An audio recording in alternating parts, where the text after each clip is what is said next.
Welcome to a midweek Wardy's Waffle Farm update. We've only just started doing some combining yesterday. Tonight is Thursday, August the 4th, and we had a whole break from combining from Saturday until yesterday, until Wednesday. So I haven't got any combining in this update, but I have got a few minutes look at how we test the moisture of the grain and how we decide when it's fit to go or not. So we look at that. Also, we went to pick up a classic tractor. A friend of mine, Attila from Hungary, bought a tractor, a classic tractor, and this is it. So we just look at that tractor getting collected, and we're storing it for him for a short time until he then puts it on a boat to Hungary. So we look at that, and then also we take an in-depth look at Fine Turf and Tiller's Turf, their football pitches and their turf that they are growing for Premier League clubs and Wembley. If you remember, we saw Simon and his company renovating Lincoln City's stadium pitch at the end of May, and so I went back there this week, back to the main farm where they're growing the turf, to look at how they harvest the turf. And this is a hybrid pitch. It's got synthetic fibres in the grass, so it's a really interesting 20 minutes looking at in depth at how they make the pitches for Tottenham and various clubs that he does. So that is really something to look forward to. So we're just heading down now the lane with the fuel barrels. You can see the barrels are on the back. You maybe just see it. We did get it fixed the other day after it went pop, and it blew the casing of the pump with the seals, because the tank was sealed. So we got that sorted. We've done some combining yesterday afternoon and today. That will be in Sunday's update. I'm going to do that, and you'll see a bit more about the harvest, how it's progressing, and how we're getting on with it. So without any more now from me, let's crash on with this midweek update. Just driving past the beans on the way to fill the combine up with this fuel, and yeah, they're really coming on quickly now. These beans are. These are spring beans. Still not quite ready, still a few green ones, but they won't be too long. This is one of the beet pads where we store sugar beet. See the grass margins looking well alongside these trees and this lane and next to the beans. We've got this belt of trees in front, a lovely area for wildlife here. And you can just see the sun just starting to set. This is looking forward to getting into this field. This is the first field we drilled last September the 24th, and it's the earliest we've drilled any wheat for about 10 years because of blackgrass. So we'll have an update on this one on Sunday. So it's Monday, 2 o'clock in the afternoon. We haven't done any combining since Saturday night, when we just managed to get the 2 fields of oats finished up here. We then had 8 millimetres of rain on Saturday night, so yesterday, Sunday, it wasn't a very good day, so we didn't do any combining. We've just come up to check the moisture now and see where it is. At 11 o'clock today, it was 19 and a bit %, and the thing is, we need it to be down to as near to 15 as you can, because that's what we get deductions of if it's above that.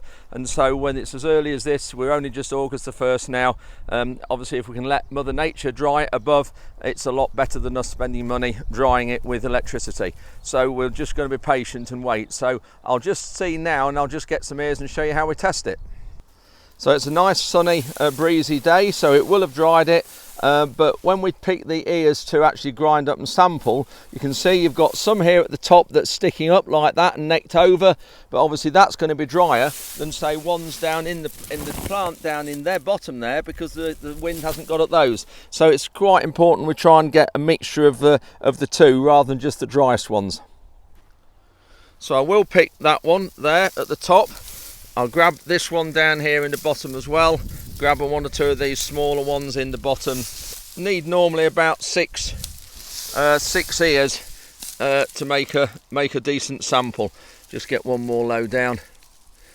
So I've got my 6 ears. I'm going to now grind up and put in the moisture meter. But the best way of doing it is to get the combine in the field and just do 20-50 yards, and then take a sample onto our bigger moisture meter. We've got that one that cost us £5,000 that you've seen us use with in the weighbridge. That's the best way of getting a proper accurate one, but this portable one I've got here is just a good sort of one to get a bit of a rough idea. So this is a moisture meter we use. We've had it about 4 years, and I think it was £650 when we got it. And then this is the other part that screws in the top. And what we do, we switch it on the screen. I don't know whether you can see. If I hold it to the sun, we can. And then get onto where it says wheat, and there it says number 9. So that is in the top here. There's 2 holes, a 9 and 11 mil, and that means that just you fill that with whichever grain it says on the screen. So we need to grind the wheat up, or get the chaff out of it and put it in the hole here, and then we'll see how we do it. So I must have dropped one, but I've got 5 ears of wheat there. Yeah. Oh no, I haven't dropped one. Someone here has actually taken one. Thank you, Frankie. And I've got, oh, Nala has as well, so I don't know where she's got that one from, probably out the field. Anyway, I'll grind these up in my hand and get the chaff out, and then we'll see what happens. So I've got 2 ears here, and what we do, we grind it like this, use the palm of our hand in our other hand to just grind it there, and you can see here, got everything there, a bit more, and then we just let the wind do it. You can see there the chaff blowing off. Get the big parts of the stem out, and then blow it a bit. Keep grinding it like that, and you're grinding grain against grain, and that gets the chaff. And this is where the saying, sorry, that gets the wheat. This is where the saying comes from, separating wheat from the chaff, that you've heard in many other situations, not just farming. And there we are. That's some wheat ground up. So there's the hole, the 9 mil. So I put that wheat in there. Need a bit more in, so I'll get the rest of this, what I've got here, and just finish grinding this off there. So that's got that full. So now I get this moisture meter, get the machine here, I tip the wheat in there. So that's the wheat in there all ready to be ground up. You can see in there the surface of that is quite rough, and then we've got the surface of that is also rough, and so we screw that on top. You can hear it making the noise. That's grinding the wheat up. Gets a much more accurate sample if you grind it there. That's gone as far as it will go. So all the grain's in now, and I just press that on button, and you can see it now. The star's going up from the left, and in a minute there'll be a figure under the word wheat, and that'll tell you what moisture it is. 17.1%. So we are getting there. It was 19 3 hours ago, but we need to get down somewhere near to 15. So we're heading in the right direction. Beautiful weather. It's 24 degrees at the minute today, and a nice breeze as well. And so we'll see how we get on a bit later. A pal of mine from Hungary has bought this classic tractor nearby Bardney in Lincolnshire, and he came over the other day, and I've got a clip of him talking about Hungarian agriculture and a little bit of his thoughts, and we'll put that up in a bit. But this is the tractor he's bought. I've come to pick it up with the Discovery here. I've got to obviously need 3 ramps because it's 3-wheeler, and when he asked me if I'd pick it up, he didn't tell me it was a 3-wheel tractor, and it wasn't until we phoned up to see where we're going to be we decided it was or knew that it was a 3-wheel tractor. So anyway, we've got this 3rd ramp lined up, so we're going to get it loaded up.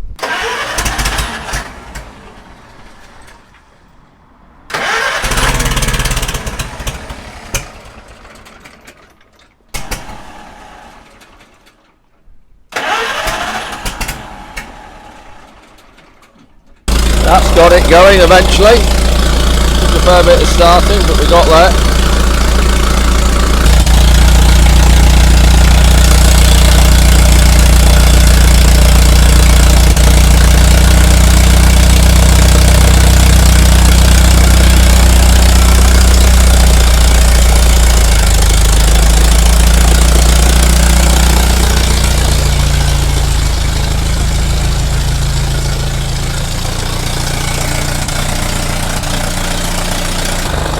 That's it.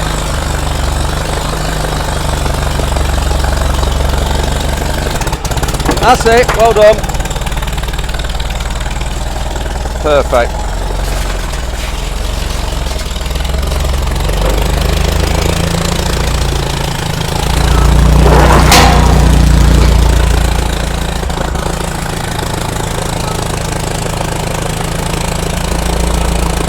Keep coming.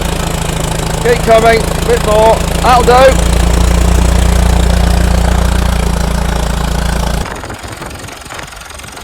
taking the tractor off now, got it back to the farm.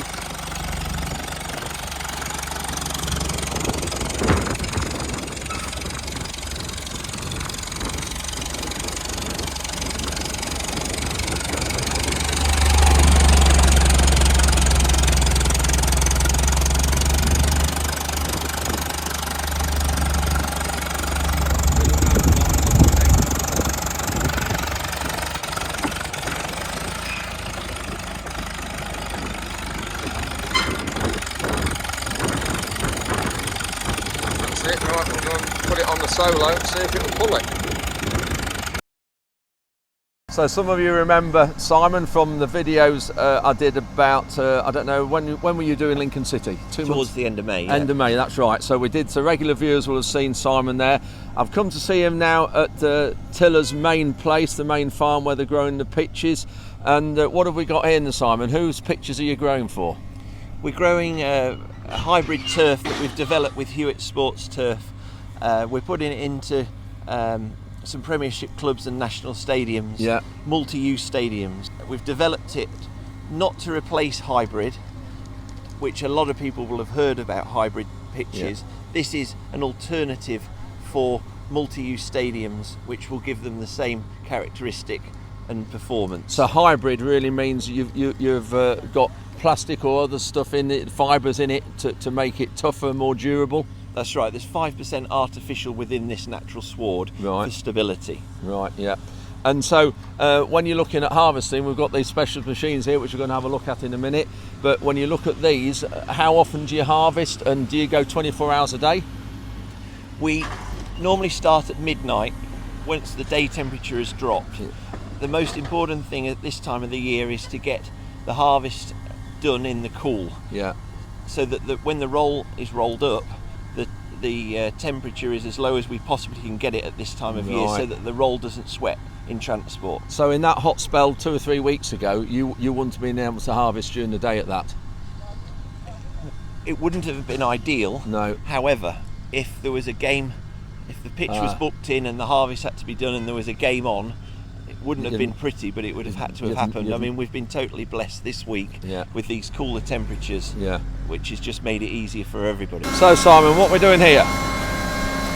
We're harvesting hybrid turf. The principle is this harvest has come from Canada, a normal big roll harvester which we've adapted. You've got the spinning disc that cut through the carpet.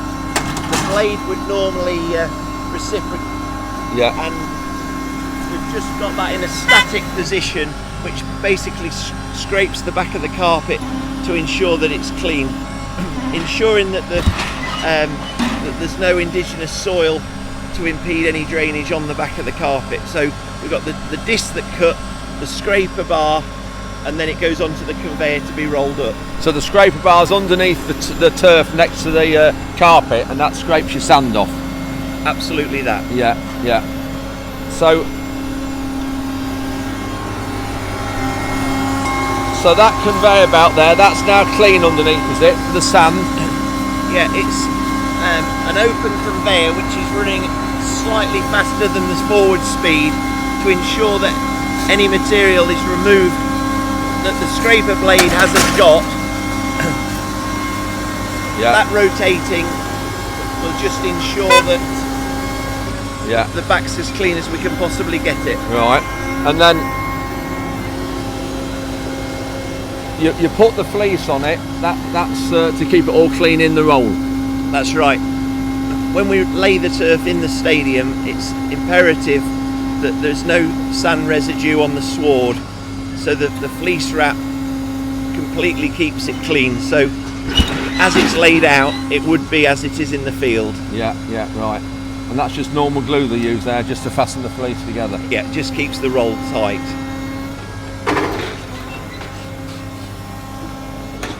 And then you've got your plastic tube in the middle, and that's just purely to ease of handling, is it? Absolutely. Transport, it gets moved about 6 times before it actually gets in situ in the stadium, so it just ensures that the centre of the roll stays as intact as possible. And the sand there coming off there, that's further cleaning it? That's right. indigenous soil is what we don't want on the back. Yeah. So we put a layer of sand in the field to ensure that it's spotless and the filtration rates stay as we want them. So yes, the sand falling off is just that last bit of cleaning before it's wrapped. Yeah, yeah. And then the numbers on the roll, what do they denote? So if we have a look at this one. So that's load 14, roll 19. When you say load, you mean lorry load or? So there's 21 loads going for this project. So yeah. It's load 14 and roll number 19 of load 14. Got you. Right, yeah.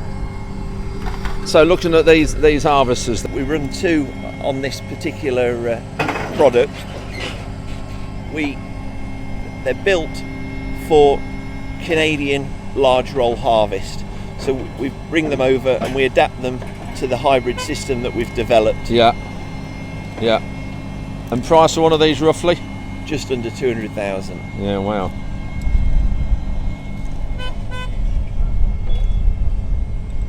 So we're in front of this load. This is load 14. How many rolls make a load? At the moment they're weighing at 38 rolls a load. Right. So that'll be 29 tonnes, roughly. Just under 29 tonnes. Just explain a little bit about the rolls and about the principle of what you've got here, if you would. This is a system that we've developed with Hewitt Sports Turf. A lot of people will have heard of a hybrid pitch. This doesn't replace that hybrid pitch, but it is an alternative system. This is going into what I would describe as multi-use stadiums. When you get to the end of the season, the old pitch will come out in a normal situation, and then it will be reseeded, and it will take between 5 and 8 weeks to regrow that seed ready for the next season.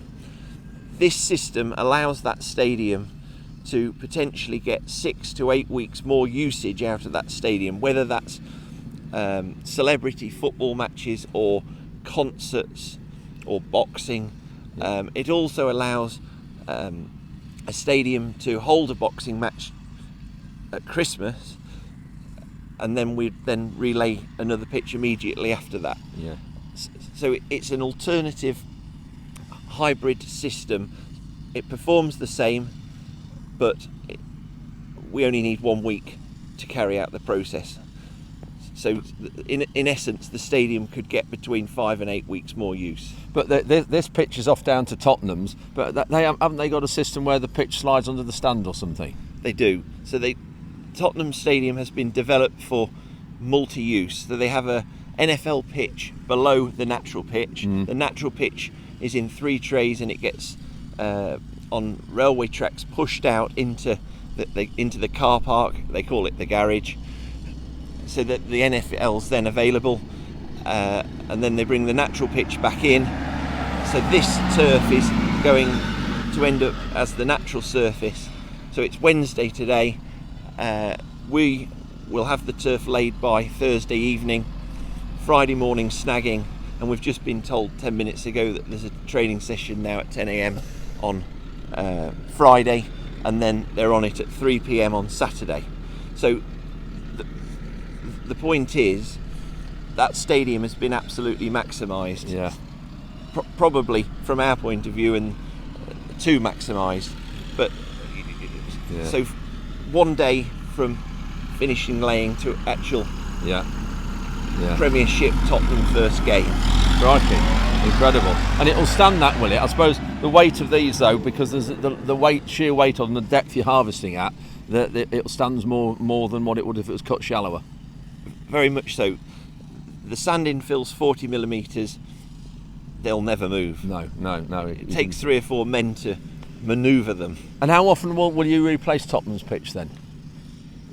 This is pitch 5 that we've put in there, and we've done a pitch a year. Now, COVID's been involved with that. Whether they decide that their diary will become fuller, which means that the pitch may get replaced in season. At the moment that hasn't happened, but with this system, that's that's the whole idea of it. Yeah. Okay. Well, let's just have a look at one of these rolls, and just if you'd explain the process and the depth of sand and how you build up the layers, because I think that's interesting. So we've got a roll here. So the layers, how deep are these, and how much sanding stuff do you put in? There's the carpet backing. Yeah. Once we get that into the field, we brush the carpet to stand the fibres. artificial fibre sward upwards.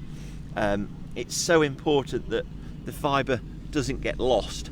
So we lay it, stitch it, brush it to stand it up, and then the 40mm infill can be between 30 and 40 applications of sand.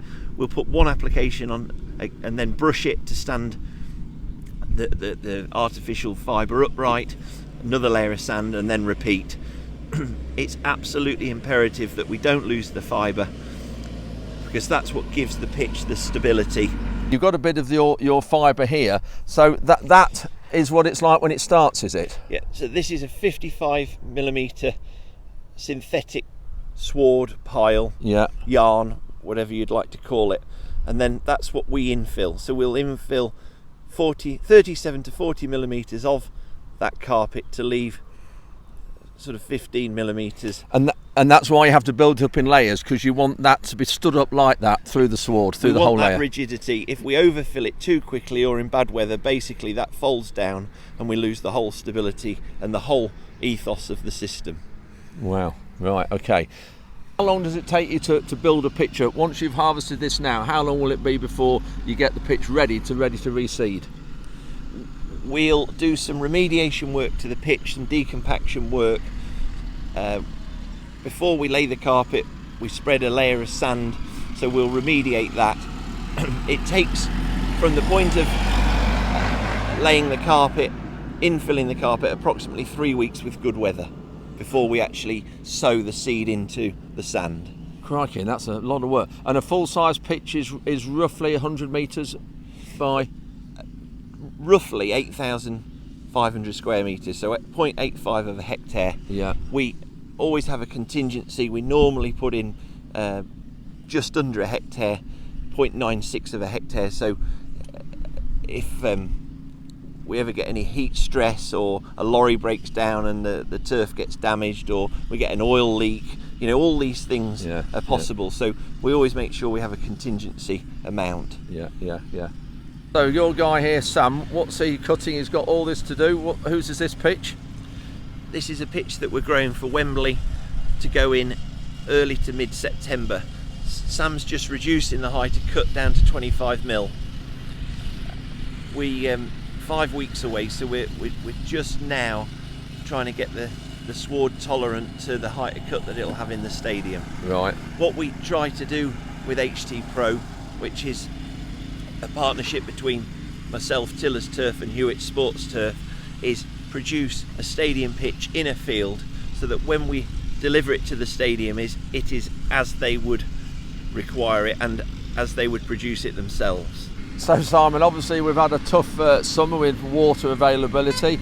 You've got automatic sprinklers in this field, and obviously you've got to keep these right because of the pitches where they're going to. But generally, are you struggling for water elsewhere? Yeah, at Tiller's we're running 28 guns, a boom, and 2 pitches with automatic irrigation, 21 pumps going 24 hours a day. The lads say that the pumps only get switched off to check the oil, so... Yeah, crikey. And how much water, pitch like this, seeing how green it is, how much water does this get? It gets 3 applications of 3mm a day, but that's continually monitored. Moisture levels, we have probes. Yeah. We totally treating these pitches as you would do in a stadium, so we're not just putting water on for the sake of it. We're in complete control of what we're doing. You're absolutely right, we put automatic irrigation into the Tottenham and the Wembley pitch this spring to give us that control. The other pitches in previous times we've used guns and booms, which is great, and we still sometimes after a granular fertiliser application will use a gun or a boom just to make sure we wash the product in. Yeah. But eventually all the pitches that we grow will have automatic irrigation in. Right. So obviously that's interesting, because you've got they're in the ground permanently. You need to know where the heads are, and where the pipes are and everything. So yeah, for land work and ground preparation, it has its challenges. Yeah. But for the 12 to 13 weeks from seeding to harvest, absolutely, yeah, a blessing. Yeah. We've got there's one of the sprinkler heads, and you can see them all in a line down there. And you're saying, Simon, that they're bits. That's the same as on the perimeter of a pitch, but the main playing area they're a bit smaller. Yeah, the perimeter sprinklers round a stadium pitch would be very similar to those, if not the same. The in-pitch sprinklers in a stadium will be half the size of that, with a turf cup in the top, so you wouldn't even know they were there. See it, yeah. We'll have a quick look at the pitches, and this pitch we're stood on at the minute, the one they're harvesting, is just incredible. It's just a mat of lush green turf that with no imperfection in it. You've got to be pleased with this. We're absolutely delighted. We thrive to just slightly improve every time, and the lads that have been working on this absolutely blown it out the water. Yeah. The client, I spoke to him early this morning, they're absolutely delighted. Yeah, you've got to be. We'll just have a look at the turf. When you look at that, you can just see there the quality, and there is not a blemish anywhere. So what seed and what type of grasses have you got in here? The seed is a 100% rye mix, which is basically hard wearing for winter sport. As from an agricultural point of view, you'll understand how seed is bred. Yeah. Well, these varieties are bred for winter sport, high shoot density, recovery, like things like leaf spot. This is a product that's developed in Holland in Capella by DLF. Yeah. And it's a Johnson's Premier Pitch mix. Wow, it's just incredible. And is this the same mix you'll use on all of them, because you do others as well? There are 2 or 3 really good and well recognised mixes, but looking at this sward, I don't think we can improve on that. Yeah, it's fantastic. No, it really is fantastic. So this is how they move the rolls, little tractor with a spike, and you can see that's what they use the plastic tube for in the middle. That's where the spike goes in, and that just lifts them up, and they take them down to the stacking area for the load on the lorries. Fairly dedicated teams here, Simon. How many sort of teams have you got, and how many people? Because they're really dedicated on the job. At Tillers we have over 40 staff that are absolutely fantastic. You can see that. We've got 14 on this harvest that have worked through the night tirelessly. Yeah. Incredibly dedicated crew. 7:30 in the morning. They're on the chim straps, but we've probably got another 30 or 40 rolls to cut. So what are your the time slots? How many hours on are they working? What are the shifts? We started at 10 p.m. last night. Yeah. And we worked through until the loads are cut. Now, it went incredibly well last night, but we've had some problem harvests with weather conditions and ground conditions or breakdowns, and we just have to work through that. If there's a game on, the pitch needs to be green, it's got to be and delivered. It has to go on. So you were just saying about the sort of traceability, I suppose you'd call it, of these rolls and the screen in this cab behind us. We've developed an app so that we're all in communication. It's 130 miles to the stadium, so as the roll is harvested and picked about the field, it's monitored in the Kubota cab. There's another one in the JCB forklift cab, so when that lorry is loaded, or as he's loading that lorry, we can see exactly how many rolls are on that lorry and when that lorry moves.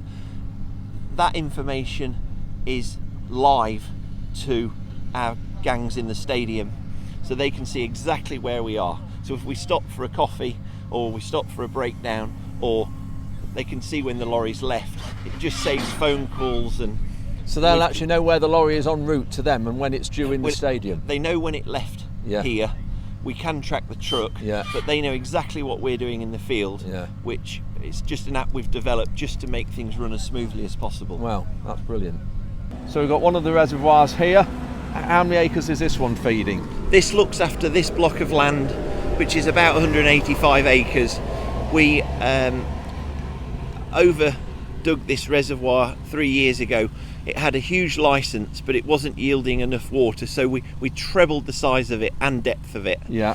So basically we can use the full license out of it.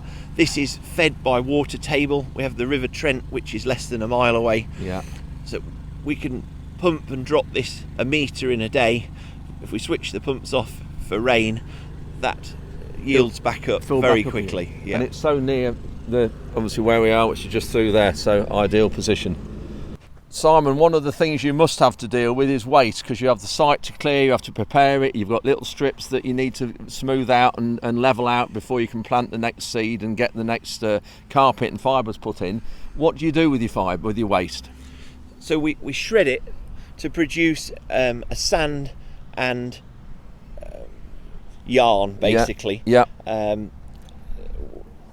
We've been sending this to Equestrian for maybe a low budget menage or a canter down, or a gallop. Yeah, I'd say a gallop. Yeah. So if anybody is interested in the product, it's free of charge, free to a good home. This is the product, Simon, you were just holding up. So you've got a lot of sand, so silica sand.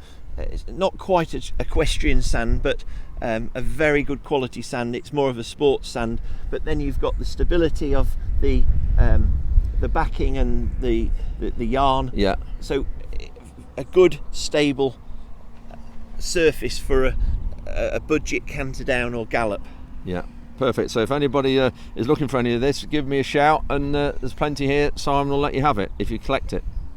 Simon, we've just been talking about sand, and obviously it's a big part of what you do. You use a lot of it. How many tonnes goes in a pitch?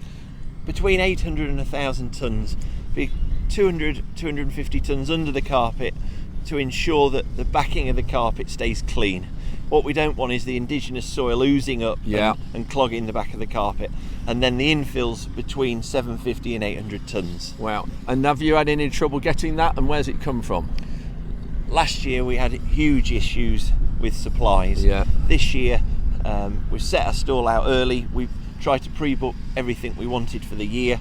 Messingham at Scunthorpe is a local quarry, but the sport sand that they have out there, the deposit isn't yielding sport at the moment. It's yielding silica glass. Right. So there's a problem there. So at the moment, for the last 18 months, it's been coming out of Mansfield. We've just started loading a lorry here. How long will this be getting down to London?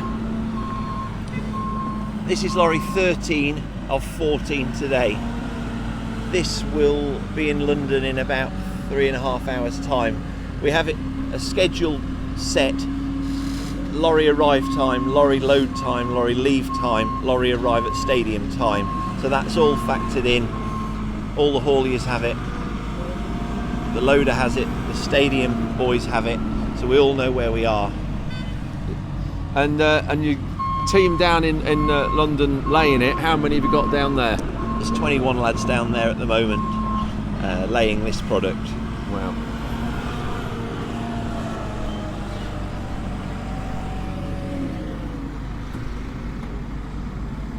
So that's it for this Midweek update. I hope you've enjoyed it, found some of the things interesting. You can see we've just stood at the minute with the combine. We've just got a slight problem with the deflectors on the straw chopper. They're not spreading the straw correctly. So Ruben's just got the leaf blower. We think it's just some chaff and straw blocking the electric motor and how the vanes work. Anyway, that's it for this week. We'll see you again on Sunday with a full in-depth look at how the harvest is growing and lots of combining action then. So thank you for watching. Please click like, subscribe and the bell sound, and we'll see you on Sunday.